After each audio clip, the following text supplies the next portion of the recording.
স্বামী দ্বিতীয় বিয়ে করে ঘরে বউ তুলে এনেছে, তাই কিছুদিন একটু শান্তির আশায় এসেছিলাম বাপের বাড়ি বেড়াতে।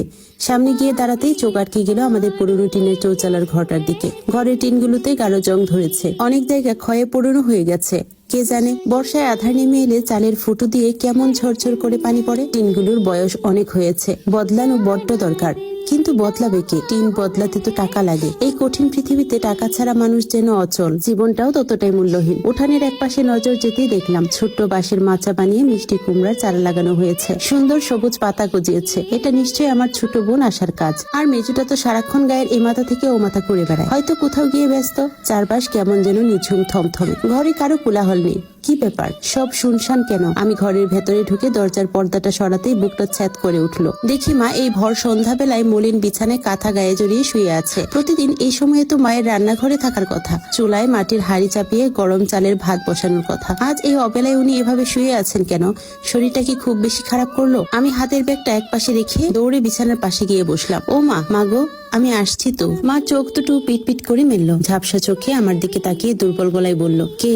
আচল, তুই আইলি নাকি রে মা? আমি মায়ের গায়ে হাত দিয়ে চিন্তিত গলায় বললাম, হ মা আমি। তুমি এই অবেলায় কাঁথা গায়ে দিয়ে শুয়ে রইছো কে? কিছু হয়েছে মা তোমার? আর আব্বা কই? বোনেরা সব কই গেল? মা একটা দীর্ঘশ্বাস ফেললো। শুকনো ফাটল ধরা ঠোঁট দুটো একটু নেড়ে চোখ বুজে বলল, তোর আব্বা গেছে মাতাব্বরের কাছে। আমি অবাক হয়ে জিজ্ঞেস করলাম, মাতাব্বরের কাছে কেন? মায়ের চোখ দুটো কোন বেয়ে টুপ করে এক ফোঁটা নোনা জল গড়িয়ে পড়লো। গলার স্বরটা কষ্টে বুঝে এসে বলল, আজ হয়ে গেল 2 দিন ধরে ঘরে এক দানা চাল নাই, হাড়ি চড়ে না। তোর বাপের রুজি রোজগার এক প্রকার বন্ধই আছে। ঘরে যা চাল ডাল আছিল সব তো 2 দিন আগে শেষ। ছোট বন্ধুটু তোর খিদার জ্বালায় কান্নাকাটি করতেছিল, তাই তোর আব্বা শেষমেশ গায়ের মাতাব্বরের কাছে গেছে আমাদের এই ভিটাটুকু বন্ধক রেখে কিছু টাকা ধার করতে। মায়ের মুখের কথাটা শুনে আমার বুকের ভেতরটা খাকা করে উঠলো। শুকনো গলায় থতমত খেয়ে বললাম, বাড়িটা যদি হাতছাড়া হয়ে যায় মা, তখন কি নিয়ে বাঁচবো? মা একটা ক্লান্ত নিঃশ্বাস ফেলে চোখ দুটো বুজে বলল, পেটে ভাত না থাকলে ভিটামাটি দিয়ে কি করুম রে মা? না খাইয়া তো এমনিতেও মরতে হইব, তার চেয়ে ভিটাটুকুন বন্ধক রাখা যদি কটা দিন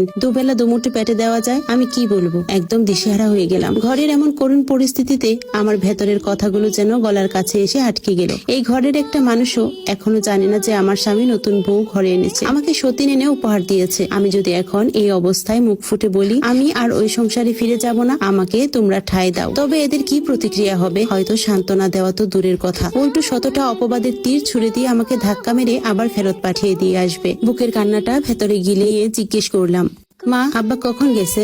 এই তো কিছুক্ষণ আগে বের হইলো। কথাটা শোনা মাত্রই আর এক মুহূর্ত দেরি করলাম না, তড়িঘড়ি করে ঘরের বাইরে পা রাখলাম। মেঠো পথ ধরে হন হন করে হাঁটতে লাগলাম। প্রায় মিনিট 10 হাঁটার পর দূর থেকে আব্বাকে দেখতে পেলাম। আব্বা সামনের দিক থেকে ধীর পায়ে হেঁটে আসছে। ছোটবেলায় যখন আব্বার হাত ধরে হেঁটে যেতাম, কিছুতেই ওনার গতির সাথে গুলিয়ে উঠতে পারতাম না, এত দ্রুত শক্ত পায়ে হাঁটতেন তিনি। আর আজ সেই একই মানুষের হাঁটার ধরন কেমন বদলে গেছে। এক একটা পা ফেলছেন যেন শত মনের বোঝা টেনে টেনে। শরীর চাইছে না, কিন্তু এই অভাব আর দায়িত্বের নির্মম সংসার তাকে জোর করে টেনে নিয়ে যাচ্ছে। মানুষের জীবন কত দ্রুত বদলে যায়। আমি একটু দ্রুত হেঁটে গিয়ে একেবারে বাবার মুখোমুখি দাঁড়ালাম। আমাকে হঠাৎ সামনে দাঁড়িয়ে থাকতে দেখে আব্বা থমকে দাঁড়ালেন। চোখ দুটো কুঁচকে একটু অবাক হয়ে বললেন, কি রে তুই এখনই অবেলায় এদিকে কেন এলি? কথাটা শুনে আমার বুকের ভেতরটা হু হু করে উঠলো। কতগুলো মাস পর নিজের মেয়েটাকে চোখের সামনে দেখলেন, অথচ কেমন আছি, বেঁচে আছি না মরে গেছি একবারও সে কথা জিজ্ঞেস করলেন না। জিজ্ঞেস করলেন কেন এসেছি। নিয়তি সতীন বা শ্বশুর বাড়ির চেয়েও কত বেশি নিষ্ঠুর হতে পারে, তা যেন আমাকে দেখলেই টের পাওয়া যায়। আমি ঢুক গেলে নিজেকে সামনে নিয়ে বললাম, আসছিলাম আব্বা বাপের বাড়িতে কটা দিন একটু বেড়াতে। আব্বা কোনো ভূমিকা ছাড়া